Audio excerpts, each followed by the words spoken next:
بسم اللہ الرحمن الرحیم۔ شروع اللہ کے نام سے جو بڑا مہربان اور نہایت رحم والا ہے۔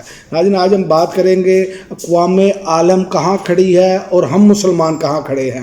جارج واشنگٹن یونیورسٹی کے پروفیسر حسین عسکری نے تحقیق کی کہ اسلامی ممالک کیسے اسلامی ہیں، اور اسلام میں ریاست اور معاشرے پر قوانین پر عمل کرنے والے ممالک کو تلاش کرنے سے معلوم ہوا کہ جو لوگ اپنی روزمرہ زندگی میں اسلامی احکام پر عمل کرتے ہیں وہ مسلمان ممالک نہیں ہیں۔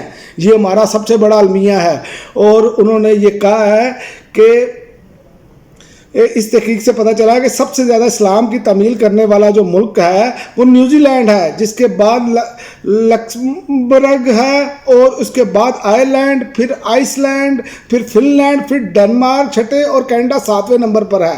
اور مسلم ممالک یہ اس نمبروں میں ہی نہیں آتے۔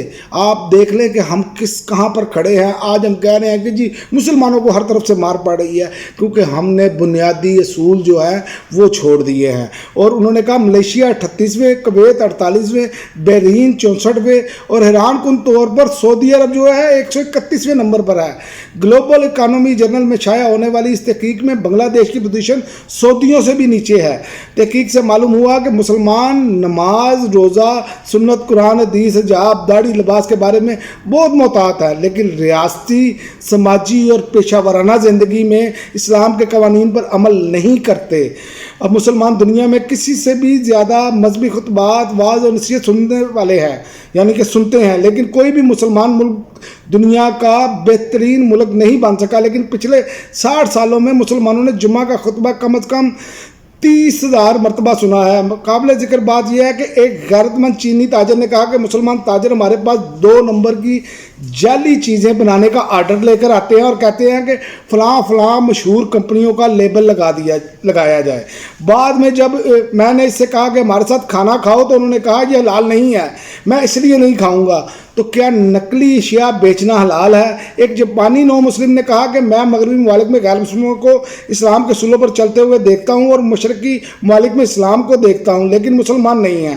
اسلام صرف نماز اور روزہ نہیں ہے، بلکہ یہ زندگی گزارنے کا ایک طریقہ ہے، دوسروں کے ساتھ رابطے، رفاقت کا معاملہ ہے۔ جو شخص روزہ نماز پڑھتا ہے اس کی پیشانی پر نشان ہے، اور وہ اللہ کے نزدیک جو ہے وہ اس وقت تک وہ نہیں ہو سکتا افضل جب تک کہ وہ دنیا کے دنیاوی معاملات میں لوگوں کے ساتھ معاملات نہیں اچھے کرتا۔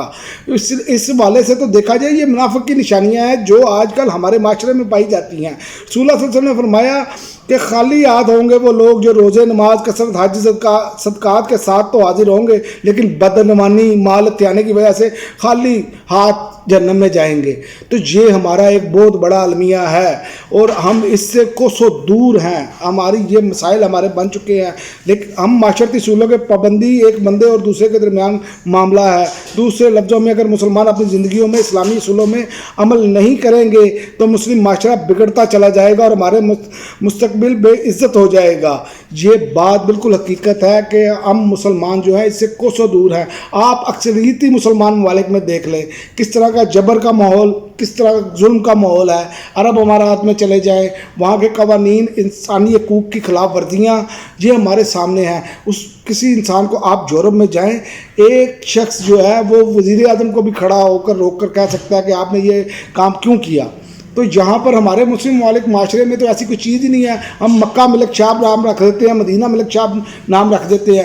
ایک کسی دکان پر آپ کو خالص دودھ نہیں ملے گا، کیمیکل زدہ دودھ پلایا جاتا ہے، اور یہ آپ مغربی معاشرے میں چلے جائیں اور ایسا کر کے دکھائیں۔ لہذا ہمیں اپنے طور طریقوں پر سوچنا ہوگا۔ حجۃ الوداع پر میں ویلاگ کروں گا جو نبی کریم صلی اللہ علیہ وسلم نے اس پر پورا انسانی حقوق کا چارٹر بیان کیا ہے، جو کہ ہم اس سے بہت دور ہیں۔ ہم صرف اور صرف جو ہماری ذات سے تعلق ہے عبادات کا اس حد تک ہی رہ گئے ہیں۔ جو انسانوں کے ساتھ معاملات ہیں اس سے مسلم ممالک، مسلم معاشرہ انتہائی دور ہے۔ اسی کی وجہ سے آج دنیا بھر میں آج چھوٹا سا اسرائیل ہے جو آپ کو تگنی کا ناچ نچا رہا ہے اور آپ اس کی انگلیوں پر ناچ رہے ہیں۔ یہی وجہ ہے کہ ہم اپنے آپ مسلمان بھائیوں کے لیے ہمارے ہاں وہ معاملہ ہی نہیں ہے، ہم صرف اپنے ذاتی مفادات کو ترجیح دیتے ہیں۔ اب تک کے لیے ناظرین اتنا ہی، اجازت دیجیے، اللہ حافظ۔